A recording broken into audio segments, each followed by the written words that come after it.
This is the GameCube. As a kid, this was my main perception of what a video game is. You had your controller, you had the console, and you had the game. I also had a PS2, but both were quite similar in terms of hardware. Of course I had some of the old consoles too, like an N64 and an NES, but that further cemented the idea that those are old video games, and these are just video games. I simply had no concept in my mind that eventually something would come along to replace the current systems. Like, come on, how could you possibly follow up the system that plays Mario Sunshine? Well, with another system that plays Mario Sunshine, it makes sense. You know what the Wii is, I don't have to explain it to you. Look at it, it's white and has broken doors, that's probably what you know it for nowadays. While the Wii is now mostly used as a Galaxy machine and an emulator box, there was a point in time where nothing in your life mattered more than the Wii. And that period all started with E3 2004. This show was there to set the stage for Nintendo's future. Not only did we see Paper Mario 2, Pikmin 2, Metroid Prime 2, Resident Evil 4, Untitled Star Fox game, Zelda Twilight Princess, and Zelda Minish Cap, but also an inexperienced Reggie reading off a teleprompter. And there's another company out there who doesn't care what you do as long as you do it on their operating system. The DS was the main focus of Nintendo's show. However, near the end of the presentation, Iwata, may he rest in peace, confirms the next console in Nintendo's lineup is in development. But what he had to say about it was interesting to say the least.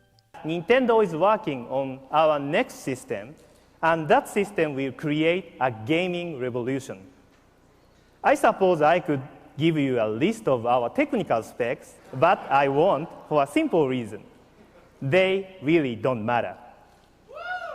Whatever this was going to be, it was going to be something different. That's all we'd know until E3 2005, but shortly before the show, the console was actually leaked online. It was going to be the Nintendo On. People believed it. Hell, I believed it. It was much rarer for someone to have the means to make something this high quality in 2005, so it seemed pretty legit. But of course the name Nintendo On was too stupid to be real. When E3 actually happened, Iwata returned to pull out the follow-up to the GameCube out from under his vest. A slim black machine that was to be known as the Nintendo Revolution. Today that sounds pretty generic, and while I can't help but have some nostalgia for the name, it would have aged pretty poorly with future consoles. Like, have you ever played the SEGA Master System? That is definitely not the Master System. Nevertheless, at the time it sounded monumental. A revolution? Of the Nintendo variety? This is going to be so much better than the American Revolution.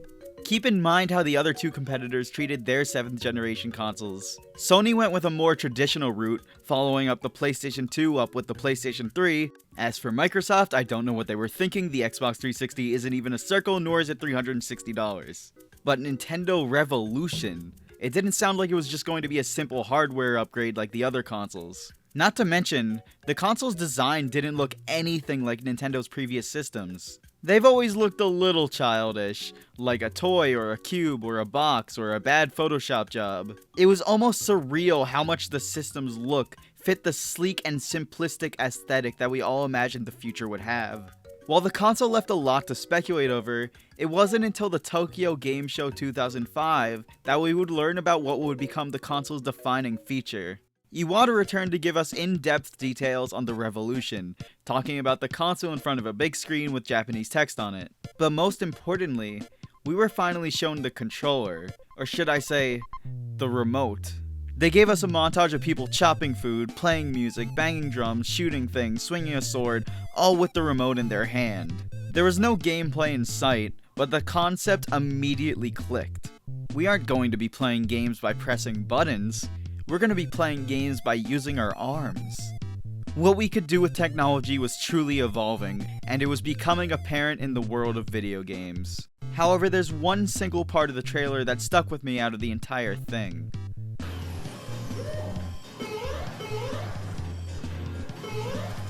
Hearing something so familiar amidst all this new tech not only got me thinking about what Nintendo's big franchises are going to be like on this console, but it also, in a way, kept me confident that this was still the same Nintendo that we know and love. About half a year later, on April 27, 2006, we got the next integral piece of information on the Revolution, and that was it's not going to be called the Revolution. Its final name would be the Nintendo Wii. You sure you don't want to call it the On? It was called the Wii to emphasize that it was for everyone, and it was spelled like that to symbolize the unique controllers. I mean, at that point, I don't get why you wouldn't just call it the Everyone Gets Unique Controllers. The Wii name was extremely easy to mock. I'm not even gonna act like it was cool back then. It was still the Revolution in my heart. But we weren't far from the system's release anymore. It was coming out this year and Nintendo made sure you knew this. Who could forget that famous line that took up all the space in commercial breaks? We would like to play. I'm still waiting for the day they visit my house. The time was coming. November 19th was the day the public was finally going to get our hands on the Nintendo Wii. The day the Wii release was actually really strange, because for most people who went out to get it, the Wii they came back with actually looked like this. You could not get a Wii. You just couldn't. People were dying to get a Wii, and I mean that literally. There were people that waited outside for more than a week in order to get one. The Wii wasn't easy to obtain until 2009, and obviously that's a few years too late. If you need a more modern equivalent to compare this to, this was pretty much the same thing as the amiibo shortage that occurred shortly after Super Smash Bros. Launched on the Wii U. In case you don't remember, people were camping in tents outside of Target so they can buy a Jigglypuff amiibo. What losers! I waited outside Toys R Us for 6 hours to get a Greninja amiibo. Of course, much like this guy, I too was a Nintendo player, so I had to get my hands on a Wii. But how do I get one? Every single retail store is sold out. GameStop, Best Buy, GameStop, Best Buy, GameStop. The only way to get one would be the police are outside. Unboxing the Wii was magical. You finally had it all in your possession. You got to see the Wii up close with its fingerprint-prone glare, and of course with that you got the remote, the nunchuck, a free copy of Wii Sports, and the best part, the wires. Booting up the console for the first time, you're greeted with an unprecedented amount of options. Up until this point, all a game console really let you do is play your game disc or adjust system settings. On the Wii you could still play your video game disc of course, but you could also make a Mii, slam in an SD card and start editing family photos, check out the forecast for the week, look at the news, and not long after launch, even shop online. All these options represented as channels on the home screen as if your TV is filled with mini TV screens. Of course you selected these channels by not selecting them with a controller, but by aiming at the screen with your Wii remote. I'll never forget the first time I ever pointed at the screen and saw my real-life hand coordination directly correlate to where the cursor was on the screen. It was the most realistic pointing I've ever experienced. Under the channels though, there was a message board where you could receive messages from friends and post your own messages. But my favorite part was that it kept track of your activity. As for the channels themselves, I would check out the forecast and the news channel on occasion, mostly out of boredom, and the photo channel was mild fun, but I can't even imagine how many hours I spent browsing the Wii Shop channel. Just scrolling through all the games, reading the descriptions, looking at the pictures, and wondering what an Alex Kidd is, it was such a joy. Being able to buy games like Mario 64 and Yoshi's Story in just a few clicks was mind-blowing, not to mention the convenience of having it on the home screen ready to play at all times. It was the first time in my life, and I'm sure a lot of other people's lives, where you could buy a new game and play it instantly without ever leaving your house. Not to mention, other channels were released later on through the Wii Shop channel, so you had reason to keep checking it every single week. My two favorite additions were the Check Me Out channel, which had you creating Miis to compete in designer contests or just to show them off, and the Everybody Votes channel. You just voted on pretty trivial stuff like if you turn off your computer after using it, but it was some simple fun to keep you checking your Wii. The concept of the Everybody Votes channel was also very subtly re-implemented in Splatoon, where during the Splatfests you would either vote purple or green, and I refuse to believe this is coincidence. And of course, there's the games. I got Rayman Raving Rabbids and SpongeBob Creature from the Krusty Krab with my Wii, so I don't really want to talk about it.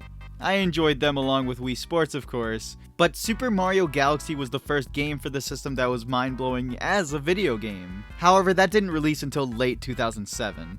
Truth be told, the games on the system don't resonate with me as much as the console itself does, if that makes any sense. I would play a game, beat it, and move on to the next one, which I didn't usually do, except Brawl. Brawl was eternal, or at least it would be if Brawl wasn't the one game my Wii decided it won't read anymore. Now, while there's so much special about the Wii as a whole, I think one of the most memorable parts about it was actually the introduction of Miis. The original Mii Maker had such an incredible charm that really only Nintendo could pull off. It's amazing how much time would be spent just sitting there making Miis. And while it may have just been a silly app, in a way it was sort of like a home too.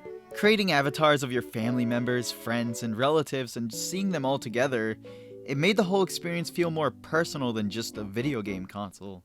I still have my original Wii, and it's the only game console I can truly say is a time capsule.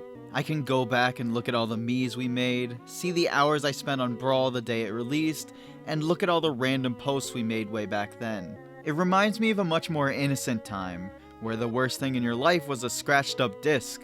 No matter how much this thing is memed on for its stupid name and for being a shovelware machine, the Wii will always have a special place in my heart. But that's not it for the Wii, because there's something more powerful with Wii in its name. I'm sure you know what I'm talking about. That's right, a pile of Wiis.